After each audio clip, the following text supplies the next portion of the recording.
नमस्कार दोस्तों, आज हम लोग अपने सेशन में एसएससी एमटीएस के बेहतरीन क्वेश्चन लेकर आए हैं जो आने वाले आगामी एग्जाम के लिए बहुत लाभकारी सिद्ध होंगे। तो आइए पहला प्रश्न देखते हैं। पहला प्रश्न है, किस धावक ने अर्जुन पुरस्कार, द्रोणाचार्य पुरस्कार एवं पद्मश्री तीनों पुरस्कार प्राप्त किए हैं? तो दोस्तों है पीटी उषा ने ये तीनों प्राप्त कर लिए हैं। अगला प्रश्न है, प्रकाश का रंग निश्चित किया जाता है उसकी तरंग दैर्घ्य के द्वारा। दोस्तों वन लाइनर क्वेश्चन है, बहुत इंपॉर्टेंट क्वेश्चन है, ध्यान रखिएगा। अगला प्रश्न है, भारत में जूडो खेल का आरंभ किया गया था? दोस्तों वाई यांग के द्वारा। अगला प्रश्न है, संसार का सबसे छोटा महासागर तो कौन सा? दोस्तों ये है आंध्र महासागर, जो ये संसार का सबसे क्या है, छोटा महासागर है। इसको ध्यान रखिएगा, बहुत ही इंपॉर्टेंट क्वेश्चन है। अगला प्रश्न है, गोवा की राजकीय भाषा क्या है? ये दोस्तों कोंकणी भाषा है। अगला प्रश्न है, भारत की राष्ट्रपति को पद की शपथ कौन दिलाता है? दोस्तों ये है क्या, भारत का मुख्य न्यायाधीश जो है ये क्या करते हैं, भारत के राष्ट्रपति को पद की शपथ दिलाता है। अगला प्रश्न है, ऑक्सीजन की खोज किसने की थी? ये दोस्तों प्रिस्टलेन की ऑक्सीजन की खोज की थी, प्रिस्टलेन है। अगला प्रश्न है, प्रेशर कुकर भोजन के पकने के समय को कम कर देता है क्योंकि इसकी दोस्तों क्या होती है, कुकर के भीतर क्वथनांक जो होता है वो अंदर की बढ़ जाता है, इस कारण से कुकर में खाना जल्दी पक जाता है। अगला प्रश्न है, सूर्य से उत्सर्जित प्रकाश किरणों को पृथ्वी तक पहुंचने में लगता समय कितना है? उसकी सही उत्तर दोस्तों अप्रोक्सीमेटली दोस्त 8 मिनट 30 सेकेंड, इसका 8 मिनट 30 सेकेंड के आसपास इसका पहुंचता है पृथ्वी तक, सूर्य से पृथ्वी तक 8 मिनट 30 सेकेंड का ध्यान रखिएगा। अगला प्रश्न है, विश्व पर्यावरण दिवस कब मनाया जाता है? दोस्तों प्रतिवर्ष ये 5 जून को विश्व पर्यावरण दिवस मनाया जाता है। अगला प्रश्न है, राज्यसभा के सदस्यों का कार्यकाल कितना होता है? ये दोस्तों होता है 6 वर्ष, इसके कार्यकाल होता है 6 वर्ष। अगला प्रश्न है, दादा साहेब फाल्के पुरस्कार से किस क्षेत्र में दिया जाता है? दादा साहेब फाल्के पुरस्कार किस क्षेत्र में दोस्तों दिया जाता है? तो ये सिनेमा के क्षेत्र में इसको दिया जाता है, सिनेमा के क्षेत्रों में। अगला प्रश्न है, जो वस्तु सूर्य के सभी रंगों को अवशोषित कर लेती है उसका रंग कैसा होगा? तो दोस्तों उसका रंग क्या होगा, काला हो जाएगा। बहुत ही इंपॉर्टेंट क्वेश्चन है।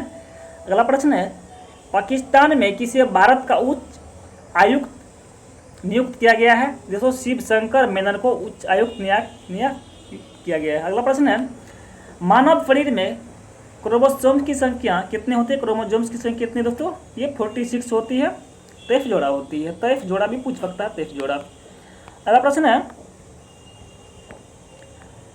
राज्य अपहरण नीति या डॉक्ट्रिन ऑफ लेंस की शुरुआत किसने की थी? दोस्तों ये लॉर्ड डलहौजी के द्वारा शुरू किया गया था, लॉर्ड डलहौजी के द्वारा। अगला प्रश्न है, सर्स विषाणु की शुरुआत कहाँ से हुई? दोस्तों ये चीन से शुरू हुई थी।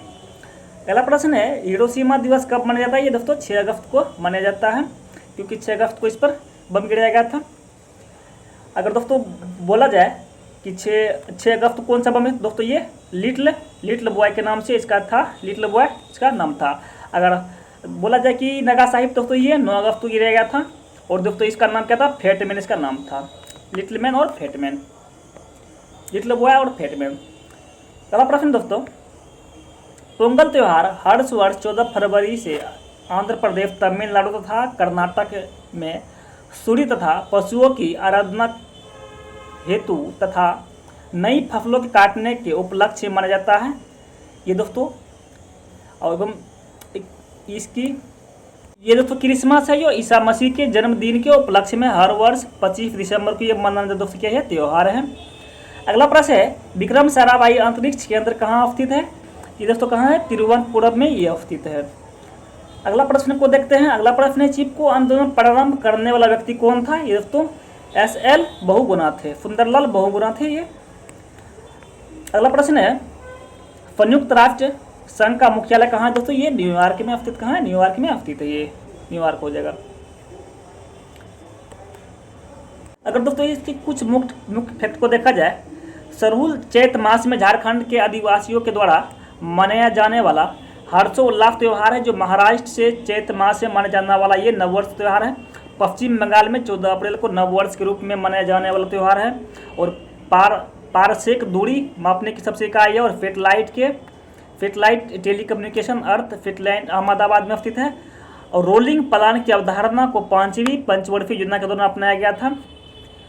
ये सब किसके कुछ इंपॉर्टेंट प्रश्न थे। अगला प्रश्न है, ध्वनि तीव्रता की डेसिबल में वो अधिकतम सीमा जिसमें ऊपर व्यक्ति सुन नहीं सकता है, ये दोस्तों 70 डेसिबल ऊपर आदमी सुन नहीं सकता है, 70-80 के ऊपर आदमी सुन नहीं सकता है। अगला प्रश्न है, सरदार सरोवर परियोजना किस राज्य में अवस्थित है, ये दोस्तों कहाँ है, गुजरात में अवस्थित है सरदार सरोवर परियोजना। अगला प्रश्न है, अंत्योदय कार्यक्रम मुख्यतः किसके उत्थान के लिए लक्षित था, दोस्तों ये गरीब लोगों के लिए लक्षित था। अगला प्रश्न है, रुपयों की तुलना में किस विदेशी मुद्रा का मूल्य अधिकतम है, ये तो ब्रिटिश पाउंड का ये अधिकतम है। अगला प्रश्न है, भारत में सर्वप्रथम तेज गति रेलगाड़ी चलने का श्रेय किस देश को प्राप्त है, ये दोस्तों ये चीन में प्राप्त है। अगला प्रश्न है, ओडिशा में पुरी में आषाढ़ मास में जगन्नाथ मंदिर से भगवान जगन्नाथ, बलभद्र और सुभद्र की प्रतिमाओं को विशाल रथ में रख करके गुड़ीचा मंदिर तक ले जाने हेतु निकाली गई जलू सनुमा यात्रा है। अगला प्रश्न दोस्तों है, भारत में प्रथम रेलवे लाइन किसके काल में बिछाई गई थी, दोस्तों लॉर्ड डलहौजी के शासनकाल में ये बिछाई गई थी, 1853 के आसपास ये बिछाई गई थी। अगला प्रश्न है, जन्माष्टमी के दिन किसका जन्मोत्सव मनाया जाता है, दोस्तों इसलिए श्री कृष्ण का ये जन्मोत्सव मनाया जाता है, किसका, श्री कृष्ण का जन्मोत्सव ये मनाया जाता है। अगला प्रश्न है, सूफी संत ख्वाजा मोइनुद्दीन चिश्ती का उर्स मनाया जाता है, ये अजमेर में, ये उर्स में मनाया जाता है अजमेर में। अगला प्रश्न है, बिहार का प्रमुख त्यौहार कौन सी है, ये दोस्तों छठ पूजा के रूप में इसको मनाते हैं, छठ पूजा है। अगला प्रश्न है, चाचा के उपनाम से कौन राजनीतिज्ञ विख्यात है, ये दोस्तों जवाहरलाल नेहरू जो इसको चाचा नेहरू के नाम से इसको विख्यात है। अगला प्रश्न है, भारत की किस महिला को नाइटिंगेल ऑफ इंडिया कहा जाता है, ये तो सरोजिनी नायडू को नाइटिंगेल ऑफ इंडिया की उपाधि दी गई है सरोजिनी नायडू को। अगला प्रश्न है, बाबूजी उपनाम से किस राजनीतिज्ञ को संबोधित किया गया जाता है, दोस्तों ये जगजीवन राम को संबोधित किया जाता है।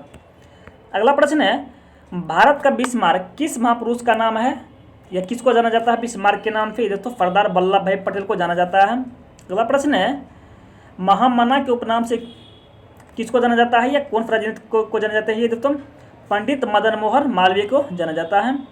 अगला प्रश्न है, जालियांवाला बाग किस गवर्नर जनरल के याद के लिए किया गया था, ये तो जनरल आर डायर के नाम से इसको जाना जाते हैं। अगला प्रश्न है, सर्वेंट ऑफ इंडिया सोसाइटी की स्थापना किसके द्वारा किया गया था, ये दोस्तों गोपाल कृष्ण गोखले के द्वारा ये किया गया था। अगला प्रश्न है, निर्मल हृदय किस महान महिला से संबंधित है, मदर टेरेसा के नाम से इसको जानते हैं, निर्मल हृदय महान महिला के नाम से। अगला प्रश्न है, रूसी क्रांति के जनक कौन थे, दोस्तों ये निकोलाई लेनिन थे, ये रूसी क्रांति क्या थी, ये जनक थे। अगला प्रश्न है, थियोसोफिकल सोसाइटी की स्थापना किसके द्वारा की गई थी, दोस्तों ये कर्नल ओलकट एवं मैडम ब्लवस्टी के द्वारा ये किया गया था, ब्लवस्टी के द्वारा ये किया गया था। अगला प्रश्न है, अमेरिका में दास प्रथा को उन्मूलन का श्रेय किसे जाता है, दोस्तों ये अब्राहम लिंकन को जाता है, अब्राहम लिंकन को जाता है। अगला प्रश्न है, आनंद भवन स्थान किससे संबंधित है, बाबा आंटे के नाम से ये प्रसिद्ध स्थान है, बाबा आंटे के नाम से आनंद भवन।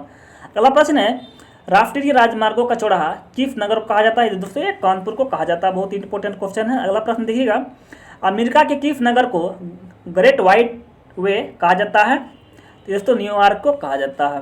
अगला प्रश्न है, संयुक्त राज्य अमेरिका के किस शहर को स्वर्णिम द्वारा नगर उपनाम है, दोस्तों सैन फ्रांसिस्को का ये क्या है नाम है, स्वर्णिम के द्वारा।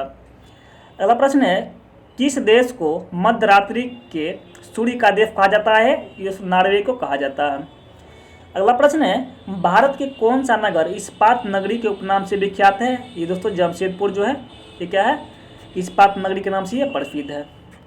अगला प्रश्न है, उत्तर प्रदेश का जावा किस शहर को कहा जाता है, दोस्तों ये गोरखपुर को कहा जाता है जावा शहर। अगला प्रश्न है,